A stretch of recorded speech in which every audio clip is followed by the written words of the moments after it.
சொல்ல வேண்டிய திரு அவசியம் இல்ல. உதயநிதி ஸ்டாலின் எடப்பாடி வந்து எப்படி வந்து பதவி வாங்கினாரு அப்படின்னு வந்து சொன்னாரு. சசிகலா உண்மைதானே? அம்மையார் வச்சு சொன்னாரு. அது உண்மைதானே? அதேதான் சார் அவரும் ஏய் சொல்றாரு. எடப்பாடி அது கொச்சை பழனிசாமி இல்லையா ஏய் சார்? அது இருடா. கொச்சை இல்லையா இந்த சார்? அவர் எப்பா பேசுனது இந்த எடப்பாடி பழனிசாமி எடுப்பா அதை காட்டட்டும் போகட்டும். அப்பதான் சேனல்ல போனா தான் தெரியும். எத்தனை போடுங்க பேரை சார். தள்ளி விட்டு காலில் திடீர்னு அவர் எந்திரிப்பாரு. நமக்கு என்னடா ஷாக் ஆகும். திண்டுக்கல் அது சீனிவாசன். கொச்சை இல்லையா சார்? அதுக்கப்புறம் அவர் அவர் சொன்னது. எந்திரிச்ச உடனே அடுத்து பார்த்தா இவரு நம்ம தினகரன். அதுக்கப்புறம் உள்ள போய் பார்த்தா அந்த அம்மா காலை பிடிச்சிட்டு இருக்காரு. என்னங்கடா அது? இதெல்லாம் வெளியில பேச மாட்டீங்க. இதெல்லாம் சார் சொல்ல ஒரு மாட்டீங்க. ஆட்சினா ஒரு ஆட்சி மீது இருக்க குறைய சொல்லணும் சார் நீங்க. ஏய் எடப்பாடி ஆட்சி எப்படி போய் நடந்துச்சு ஆட்சி நீ அப்படின்னு வாங்கின? சொல்லுங்க. எப்படி ஆட்சி பிடிச்சதுலாம் இல்ல சார். ஏடா காலில் விழுந்தானே நீ வாங்கின.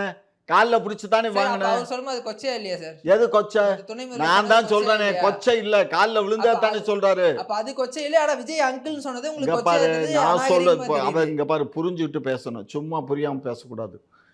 காலில் பிடிச்சி காலில் அவர் போய் விழுந்தாரா இல்லையா? அந்த காலில் விழுந்ததுகளை பூரா அவர் மட்டும் விழல. அதே மாதிரி திரு ஸ்டாலின் அவர்களை வந்து அங்கிள்னு சொல்றாங்களா இல்லையா? சார் அவரே சொல்லிருக்காரு. அததான் விஜய் பண்ணாரு. அது வேற. அது விஜய் பேச. அது வேற இது வேற. இப்ப நீங்க சரி நீ விட்டுடு. இந்த சப்ஜெக்ட விட்டுடு. இதை விட்டாக்கா அவரு தாய்க்கு மாமாவாச்சு. அதை விட்டுடு.